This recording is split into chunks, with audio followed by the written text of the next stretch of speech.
Hey guys, what's up? Meenakshi here. Welcome back to my channel. I hope you guys are doing great.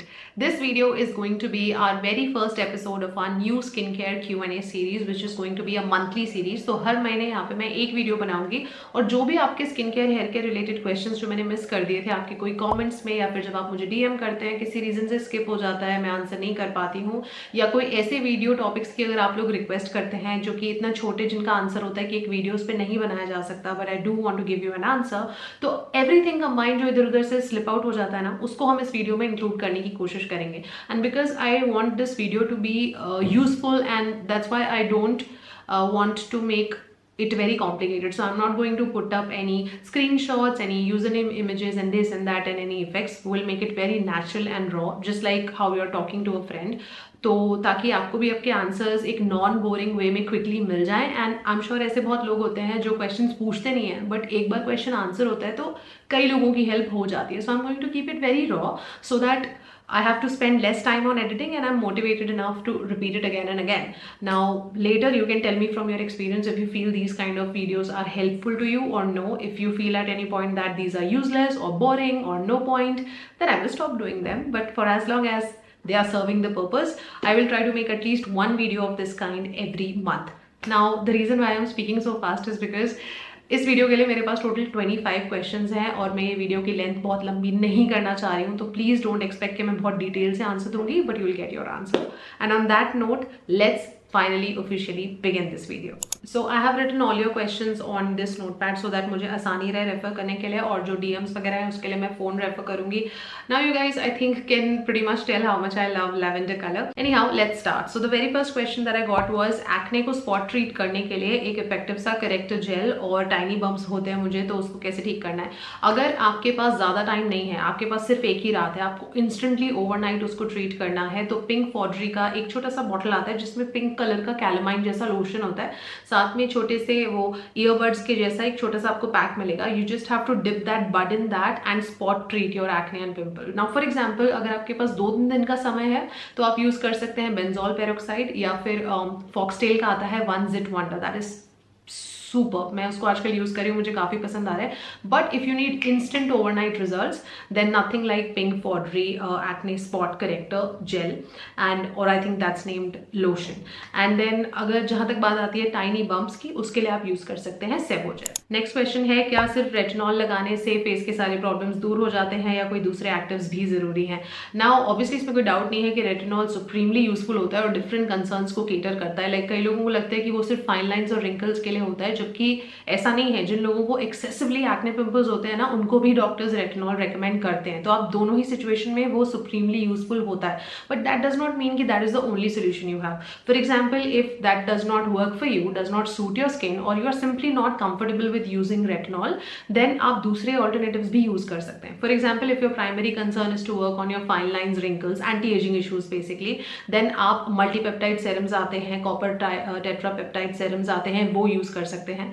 दूसरा, अगर आपका concern acne pimples है तो उसके लिए आप एडापिलिन यूज कर सकते हैं, जो कि बहुत फ्रीक्वेंटली ओवर द काउंटर मिल जाता है, उसके लिए कोई प्रिस्क्रिप्शन नहीं लगती है. एंड तीसरा, अगर आप ओवरऑल एक हेल्दी स्किन प्रमोट करना चाहते हैं तो nothing's like niacinamide. Next question है, does rosemary oil help with all possible hair concerns? Now मैंने एक recently 30 days rosemary hair oil challenge करा था देखने के लिए कि वो कितना इफेक्टिव है. वैसे मैं इसे काफ़ी टाइम से पहले यूज़ करी थी, लेकिन कभी मैंने उसके बारे में वीडियो बनाने का नहीं सोचा अप अंटिल नाउ, और वो एडिट होनी बाकी है, अभी तक पेंडिंग है. बट मैं उसका एक सिनॉप्सिस आपको ज़रूर दे सकती हूँ कि रोजमेरी ऑयल जो होता है ना, 200% it is super effective when it comes to tackling a lot of hair related issues. और ये सिर्फ एक आयुर्वेदिक थ्योरी नहीं है, this is backed by science also. Because कोई भी ऐसी चीज़ जो आपकी हेयर ग्रोथ प्रमोट करे ना, उसके लिए प्राइमरी उसका जो मेन फंक्शन होना चाहिए कि वो आपके स्कैल्प की ब्लड सर्कुलेशन को बेटर कर सके, और वो रोजमेरी करने में केपेबल है. तो उससे आपकी hair thinning, density issues, hair growth, hair fall issues सारे टैकल होते हैं. आई थिंक पर्सनली कि जो premature greying of the hair है, उस से रिलेटेड मेरे को नहीं लगता वो ज़्यादा हेल्प करता है, लेकिन बाकी चीज़ों में वो हेल्प करता है. बट 100 बात की एक बात है, अगर आप सिर्फ रोजमेरी ऑयल लगाए जा रहे हैं लेकिन आपके बाकी जो हेयर एटिकेट्स हैं, हेयर केयर करने के जो बाकी डूज एंड डोंट्स होते हैं, अगर आप वो फॉलो नहीं कर रहे हैं या आपको जेनेटिकली कोई इश्यूज हैं, then rosemary alone will not be able to help you. Next question is what is your opinion on Tony Moly toners. Now Tony Moly, जिनको नहीं पता, एक कोरियन स्किन केयर ब्रांड है। मुझे more than half of their products honestly लगता है कि बहुत फैंसी तरीके से मार्केट करते हैं, बनाते हैं, लेकिन वो उतने मुझे इफेक्टिव नहीं लगते। I don't think they are very useful and helpful, जबकि the way they package it and design it, you are very tempted to buy everything. You want to feel like हर चीज़ आप पे वर्क कर रही है। बट मेरा experience ऐसे है कि 10 में से उनकी 6 चीज़ें मुझे पसंद नहीं आती। But since you specifically asked about the toners में they have again a wide variety of 3-4 different type of toners they have, and I have mixed opinion because some of the toners are great and some of the toners are really bad. I tell you what the problem with Tony Moly is. They put 5 good things in a product and then they put 10 more sensitizing ingredients in the product, and that completely negates all the good qualities of these 5 things. इससे होता क्या है, या तो आपको कोई result नहीं मिलता या फिर एडवर्स रिजल्ट मिलता है, अच्छा नहीं मिलता। फॉर एग्जाम्पल, उनका जो ग्रीन टी वाला टोनर है वो मैं यूज़ कर रही हूँ, बहुत पसंद आ रहा है मुझे। बट सिमिलरली उनका सेरेमाइड मोची टोनर है जो मैंने बहुत एक्सपेक्टेशन से मंगाया था, क्योंकि वो सेरेमाइड इन्फ्यूज टोनर था and I was very hopeful के वो स्किन को हाइड्रेट करेगा, and I was looking to, I was very excited about using it. But when I dive deep into the detail, then I noticed that उन्होंने भर भर के उसमें essential oils डाले हुए थे और lemon peel oil का बहुत strong उसमें essence है। Definitely now that is going to irritate your skin. So ceramides तो बाद में असर करेंगे, पहले इतने सारे essential oils ही आपकी स्किन को sensitize कर देंगे। So you know what I mean? My opinion is कि they use some good ingredients, but they screw it up by adding few skin irritants in that, and I think they should work on it. Next question is whiteheads के लिए किसी ने पूछा है कि whiteheads जाते ही नहीं है, कुछ भी कर लो, तो उसके लिए क्या कर सकते हैं। मैं आपको 4-5 चीज़ें बताती हूँ। सबसे पहले तो आपको एटलीस्ट हफ्ते में 2 से 3 बार 2% सैलिसिलिक एसिड सेरम यूज़ करना है, उससे ज़्यादा नहीं। और हफ्ते में एटलीस्ट एक बार आपको एक AHA या BHA केमिकल पील करना है 10 मिनट्स के लिए मिनिमम। दूसरी चीज़, आप जो भी स्किन केयर और मेकअप लगा रहे हैं वो नॉन कम्यूनोजेनिक होना चाहिए।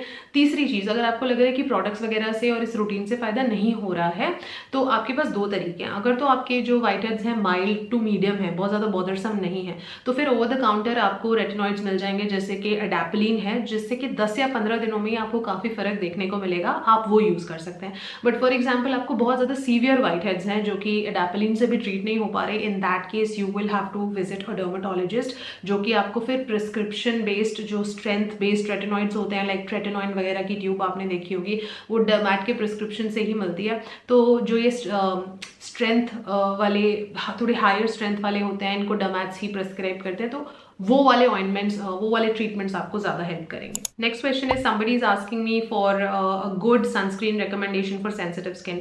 मेरे पास आपके लिए 2 आंसर्स हैं। If you have that kind of a budget, तो COSRX ने अपनी विटामिन E बेस्ड सनस्क्रीन निकाली है नई, वो बहुत अच्छी है, but that is extremely expensive. I think वो 1900-2000 रुपये की आती है, तो हर कोई अफोर्ड नहीं कर सकता।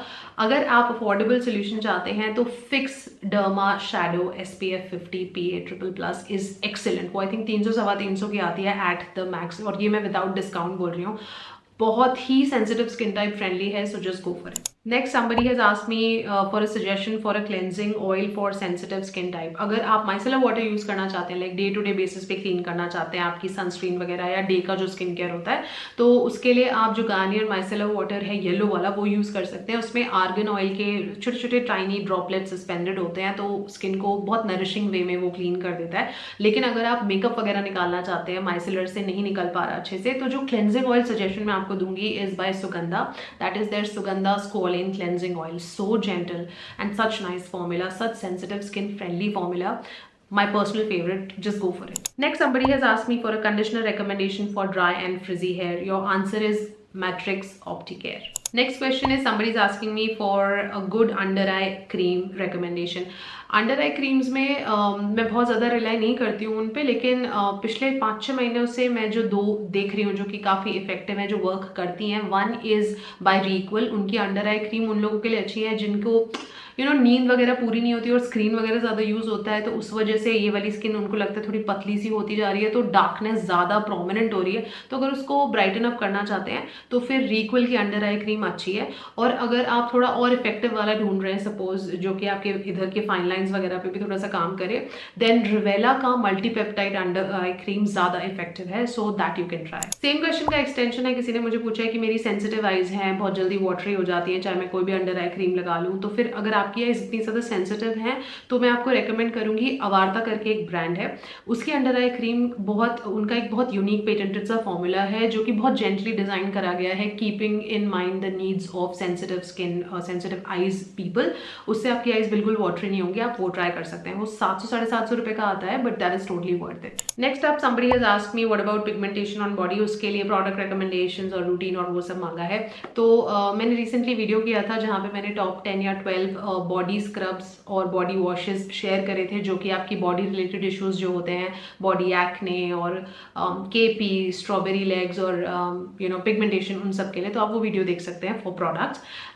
दूसरी चीज़, अगर आपको फिर भी तसल्ली नहीं होती तो एक जो चीज़ मैंने बहुत आलस के बाद धीरे धीरे अब शुरू करी है, विच इज़ और थोड़ा आलस का काम है, लेकिन अगर आप कर सकें कि आप एटलीस्ट अगर हफ्ते में नहीं तो 15 दिन में या महीने में एक बार अपनी बॉडी को भी आप केमिकल पीलिंग करें, जैसे फेस में हम करते हैं, केमिकली एक्सफोलिएट करें। थोड़ा हायर स्ट्रेंथ वाला पील लेना है आपको, जैसे फेस के लिए आप 10 या 15% का लेते हो तो बॉडी के लिए आपको एटलीस्ट 25 से 30% का लेना है।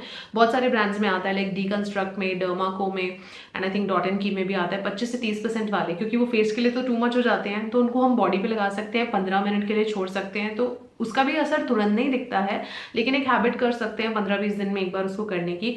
और दूसरी चीज़, अगर आप एक्टिव्स वगैरह के चक्कर में नहीं पड़ना चाहते तो हमारा गुड ओल्ड देसी उपटन जो होता है बेसन में दही मिलाकर, दैट ऑल्सो वर्क्स वंडर, आप वो भी कर सकते हैं। Next question is, usually retinol को एक वीक में 1 या 2 बार ही प्रेस्क्राइब किया जाता है, what about the retinol based face creams, क्योंकि उसको कितना फ्रीक्वेंटली यूज करना है। सी ऑब्वियसली जो सेरम्स हैं उनको तो आपको हफ्ते में 2 या 3 बार से ज़्यादा यूज करना ही नहीं है, लेकिन जो क्रीम फॉर्म में होते हैं तो ऑफकोर्स वो डाइल्यूट हो जाते हैं, तो आप उनको ज़्यादा फ्रीक्वेंटली लगा सकते हैं।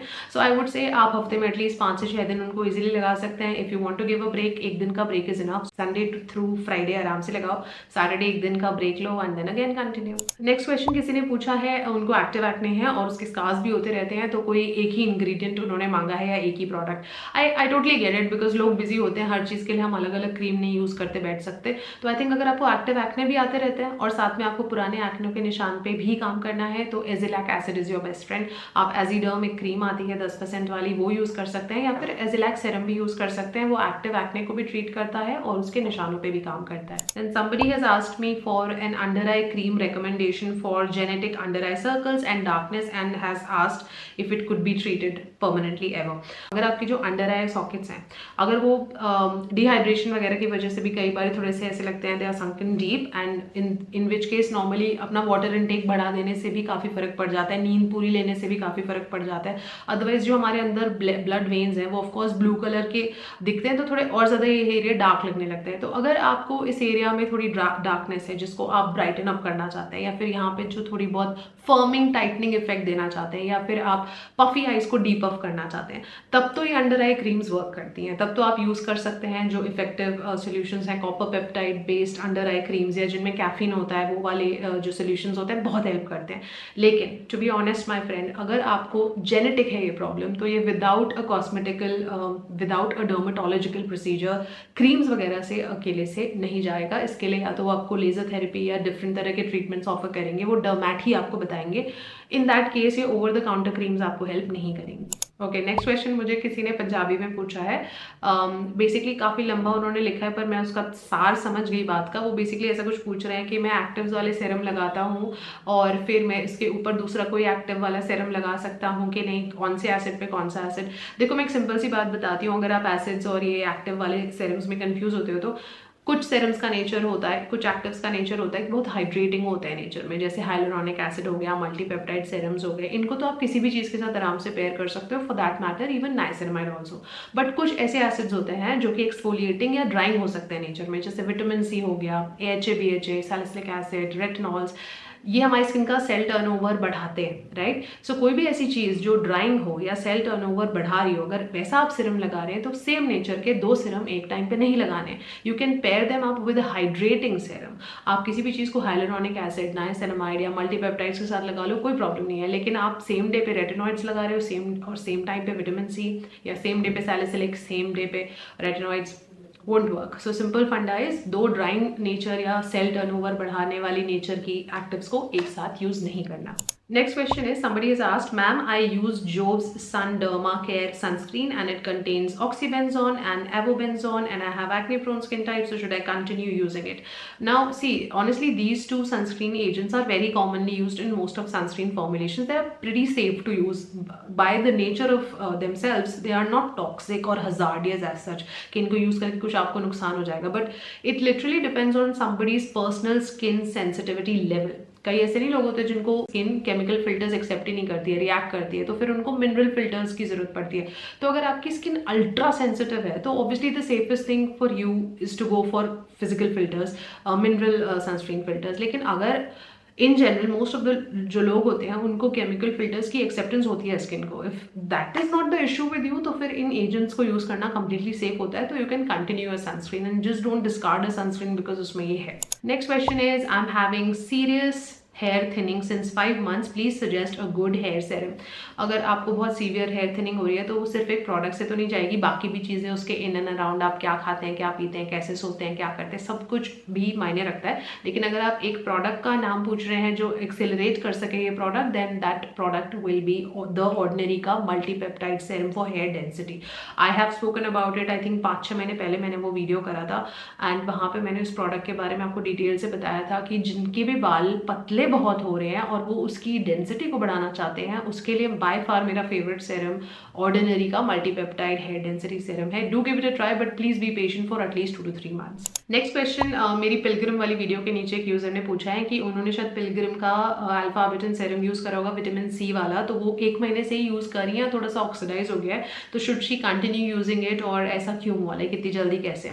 सी, अगर हम सिर्फ अल्फा अबिटन के खुद के नेचर की बात करें, that is not prone to get oxidise so quickly. उसका खुद का नेचर ऐसा नहीं रहता है, काफ़ी लंबी उसकी शेल्फ लाइफ होती है, provided of course you need to store it nicely in a cool dry place, तो हो जाता है। लेकिन ऑब्वियसली वो विटामिन सी के साथ फॉर्मुलेटेड था, और विटामिन सी की तो टेंडेंसी होती है कि वो जब हवा वगैरह के कॉन्टैक्ट में आता है जल्दी ऑक्सीडाइज हो जाता है। तो चाहे आप विटामिन सी केला विटामिन सी सेरम ले रहे हैं या फिर किसी और सेरम में विटामिन सी एक कंसिडरेबल पोर्शन में है, तो उस सेरम को आपको खोलते के साथ ही जल्दी से जल्दी खत्म करना है, और स्टोरेज के बारे में और कॉशियस रहना है क्योंकि वो जल्दी ऑक्सीडाइज होगा, as simple as that. Now जब आपके केस में क्या करना चाहिए आपको, अगर हल्का सा वो येलोइश हो रहा है तो आई वुड से कि आप उसको बॉडी पार्ट्स जो थिकर होते हैं ना, ये सब अपने एल्बोज नीज वगैरह जो थिकर थोड़े डार्क होते हैं, वहाँ पे आप उसको लगा के जल्दी से खत्म करने का ट्राई करो। लेकिन अगर वो येलो से भी थोड़ा सा ऊपर हो गया है, ऑरेंजिश टाइप हो गया है, then stop using it completely. Next question is, इन्होंने 3 क्वेश्चन लगातार पूछे हैं तो 1 by 1 मैं आंसर करूंगी। पहले उन्होंने पूछा है, according to you a lip balm which is best for dry and pigmented lips. If you have dry, chapped and pigmented lips, Vaseline, hands down, nothing works like it। दूसरा question उन्होंने पूछा है, can I use melalumin lip lightening cream? Of course you can, but any lip lightening cream that you are using, make sure you use it only at night, और दिन के time पे जो फिर आप लिप बाम लगाएंगे उसमें SPF जरूर होना चाहिए। नंबर 3 उन्होंने पूछा है, क्या 2 लिप बाम अलग अलग यूज कर सकते हैं, AM में अलग और PM में अलग? Of course you can. Next एक बहुत इंटरेस्टिंग क्वेश्चन है, मुझे किसी ने लिखा है, हाय दी, हम गांव में रहते हैं, यहाँ पे मिल्क टी बहुत पीते हैं हम, और रोटियां भी बहुत ज़्यादा खाते हैं, तो चाय कितनी पीनी चाहिए और रोटी कितनी खानी चाहिए, इस पर एक डिटेल वीडियो बनाएं। और मुझे ये समझ नहीं लगी कि ये क्वेश्चन जो था ये डाइट के पर्सपेक्टिव से था या स्किन केयर से। अगर तो ये डाइट के पर्सपेक्टिव से था तो अभी तो मैं कम्प्लीटली इस खुद ही हालत में नहीं हूँ कि मैं आपको कुछ सलाह दे सकूँ। लेकिन हाँ, अगर ये स्किन केयर के रिलेशन में था तो थोड़ा बहुत ज्ञान मुझे इस बारे में है, क्योंकि मैंने भी कहीं स्टडी किया था इसके बारे में।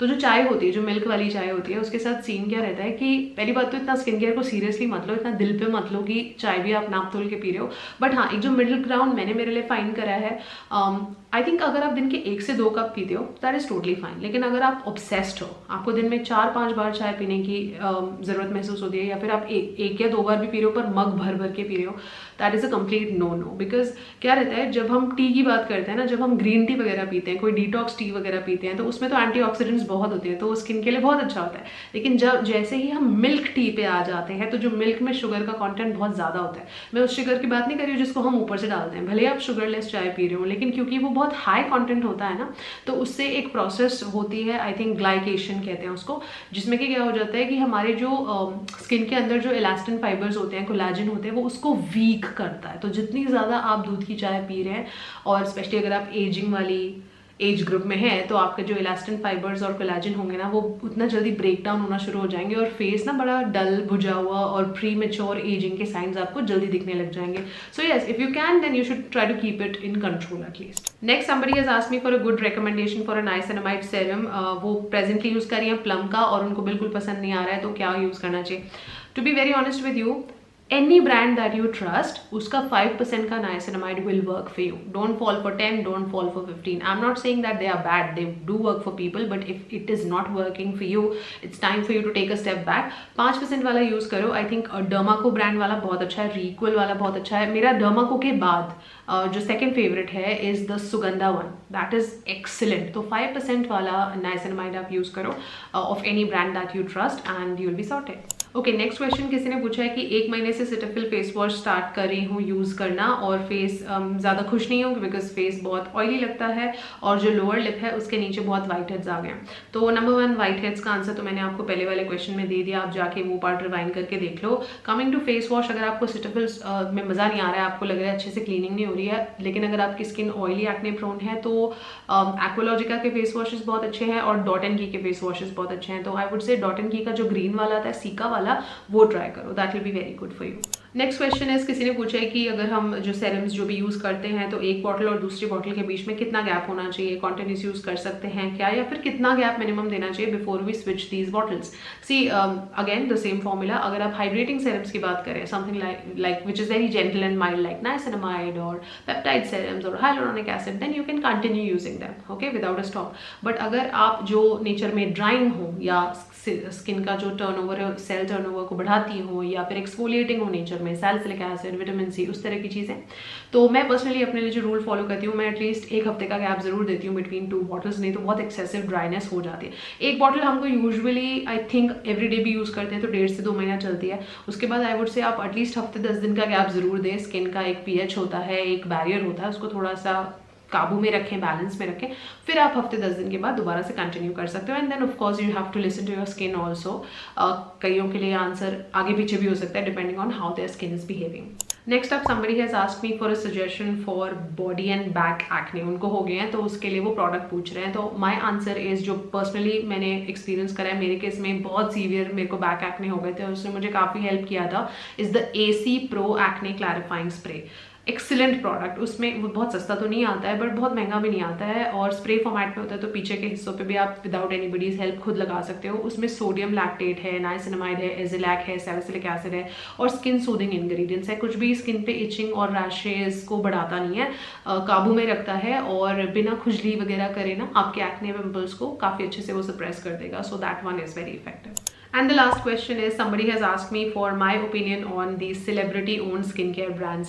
I understand that it's a trend, आजकल तो बहुत हो गया है, कोई भी अपना ब्रांड निकाल लेता है, बट मेरा इस चीज़ के बारे में काफ़ी ओपन व्यू पॉइंट है, if you're really interested in hearing it out.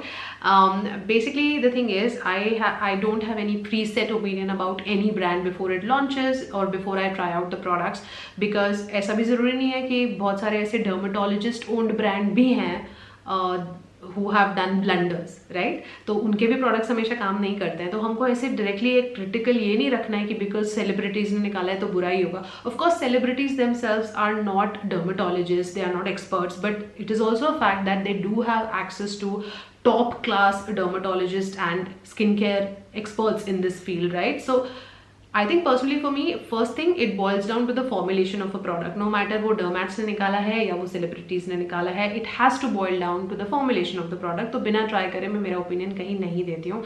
दूसरी चीज़ क्या है कि उसके साथ एक और जो चीज़ बहुत मैटर करती है is the degree to which the celebrity is involved, passionately involved in that, right? Because कई ऐसे भी लोग होते हैं आपके हमारे जैसे जिनको कोई ज़्यादा क्वालिफिकेशन भी नहीं थी, लेकिन तो भी उन्होंने उस फील्ड में पढ़ाई करी और सिर्फ पैसे के बेस पे नहीं, लेकिन होम ग्रोन ब्रांड्स बनाए और धीरे धीरे अपने प्रोडक्ट की क्वालिटी के बेसिस पे आज वो पॉपुलर हो रहे हैं। इंडिया में ऐसे बहुत सारे स्मॉल ब्रांड्स हैं, राइट? वर्सेस ऐसे भी कई ब्रांड्स हैं जिनका मैं नाम नहीं लेना चाहूँगी, लेकिन जो भर भर के पैसे खिला रहे हैं सबको जस्ट सो दैट उनका प्रोडक्ट प्रमोट होता रहे, लेकिन उसमें कोई क्वालिटी नहीं है। And I have been guilty of doing that sometimes in my initial days, because मुझे मैन्युफैक्चरिंग प्रोसेस की उतनी डिटेल में जानकारी नहीं थी कि मैं फॉर्मूला इतना अच्छे से डायसेक्ट कर सकूँ, उतना मुझे तब नॉलेज नहीं थी। सो एज अ कस्टमर जो भी फेस वैल्यू पे दिखेगा मैं वही उस पर बिलीव करने को टेम्प्ट हो जाती हूँ। जैसे कि फॉर एग्जाम्पल दीपिका पादुकोण का जो ब्रांड है 82 डिग्री ईस्ट, उसमें जितने भी सब प्रोडक्ट्स हैं 2,500 से 3,000 की रेंज में मिलते हैं। सिमिलरली कृति सैनन ने जैसे हाइफन निकाला था उसमें 500 से 600 वाली अफोर्डेबल रेंज है। How do you tell without trying it out कि कितना फर्क है ज़मीन आसमान का इनके प्राइसेस में। सो आई थिंक एक जो चीज़ बहुत मैटर करती है is how receptive is the brand of this kind of critical feedback from the people and how open they are towards working on it. For example, Derma को I very clearly remember when they started the brand. First time जब मैंने उनके products try करे थे मुझे बिल्कुल पसंद नहीं आए थे। मैंने 4 products मंगाए थे और मुझे बिल्कुल अच्छे नहीं लगे थे वो। But how that brand overcame all of that and अब obviously वो इस field में एक बहुत one of the leading brands है because they very graciously accepted the feedback from people and decided to revise their formulations so that they can cater to your needs better. So ये मैं इसलिए नहीं कह रही हूँ of course because मैं उस ब्रांड के साथ काम करती हूँ, but because उसके बारे में इतना क्लोजली मैंने उसकी पूरी जर्नी देखी है तो उस हिसाब से मैं कह रही हूँ। तो आई थिंक सेलिब्रिटीज़ हो या डर्मैट्स हो, जो भी ब्रांड उन्होंने बनाए, जो भी प्रोडक्ट्स उन्होंने बनाए हैं, पहली चीज़ उसका फॉर्मूला, दूसरी चीज़ अगर फॉर्मूला में कुछ ऊपर नीचे भी है तो अगर वो उसके लिए लोगों का क्रिटिकल फीडबैक के लिए रिसेप्टिव है, उस पर काम करते हैं, रिविजन्स करते हैं, then I have no problems if the brand was derm owned और celebrity owned. Alright you guys, so that was it. With that I have come to the end of this long list of 25 questions. मैंने बहुत speed में बोला उसके लिए very very sorry, but I had to do it really fast so that video बहुत लंबी नहीं हो जाए। अभी भी काफ़ी लंबी हो गई है, but I really hope that this was useful to you and please मुझे comment down करके बताना कि इस तरह के videos आप future में देखना चाहेंगे कि नहीं, so that will really help me a lot. Talking of feedback, मुझे भी आप लोगों से feedback चाहिए, so please help me out here. On that note, I'm gonna take your leave guys. I'm gonna see you very soon in my next one. Until then, take good care of yourselves. I love you all and stay beautiful.